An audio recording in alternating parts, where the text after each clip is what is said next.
আমরা ছাত্র সমাজ এই মামলার গ্রেপ্তার করার জন্য এতবার আসছি থানায়, মানুষ আমাদেরকে দালাল বলতে বাধ্য হচ্ছে।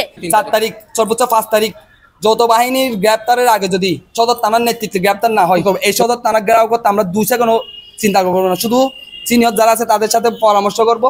সবাই এখানে কেউ থাকতে পারবে না, কেউ টিকতে পারবে না। ঠিক আমরা আবার 5 তারিখের মতো ভয়ঙ্কর একটা রাত এখানে সৃষ্টি করব। আজকের ভিতরে আমরা গ্রেপ্তার চাই, অথবা আপনারা যে কার্যক্রম করতেছেন এটার তাৎপর্য চাই। যদি দিতে পারেন তাহলে আপনারা আল্লাহর হস্তে এখান থেকে পদত্যাগ করবেন, অথবা এখান থেকে ট্রান্সফার নিয়ে চলে যাবেন, নাহলে আমরা আলটিমেটাম দিব। অতি শীঘ্রই আজকের ভিতর আপনারা বসে কি করা যায় দেখেন। সবাই মিলে এসপি অফিসে যান, কিভাবে গ্রেপ্তার গুলো করা যায় দেখেন। আজকের ভিতর হয়তো গ্রেপ্তার চাই, নয়তো আপনাদের কার্যক্রম চালাচ্ছেন এবং আমরা তাৎপর্য চাই। এতটুকু। সবাই এখানে কেউ থাকতে পারবে না, কেউ টিকতে পারবে না। ঠিক আমরা আবার 5 তারিখের মতো ভয়ঙ্কর একটা রাত এখানে সৃষ্টি করব, আবার ঘেরাও করবো এখানে। কেউ আমাদের যে ছাত্ররা কবরে এখনো, তাদের কি অবস্থা আপনারা জানেন? বিচার হয়েছে এখনো? তাদের কিন্তু কবর দিয়ে আসছে, তাদের বিচার হয়েছে এখনো হয় নাই। আপনারা আজকের ভিতর আমাদেরকে গ্রেপ্তারের কোনো ইস্যু দেন আজকের ভিতর।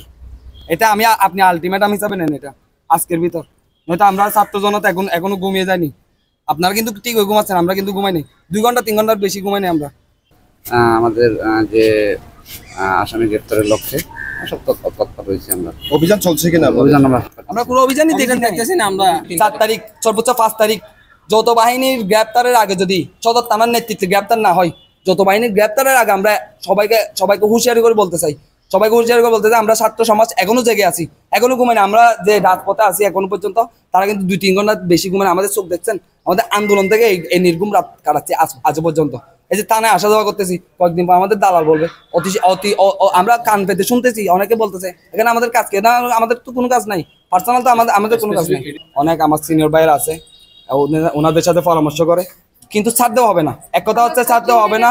আমরা কঠিন থেকে কঠিনতম অবস্থান করবো। এই সদর থানা ঘেরাও করতে আমরা 2 সেকেন্ডও চিন্তা করবো না। শুধু সিনিয়র যারা আছে তাদের সাথে পরামর্শ করব। যদি সিনিয়র তাদের পরামর্শ থাকে, তারাও বিপ্লব চাই, তারাও কিন্তু বসে নাই, তারাও চাই। আমরা আছি, রাজপথে ছিলাম, তারাও আমাদের দিক নির্দেশনা দিচ্ছে।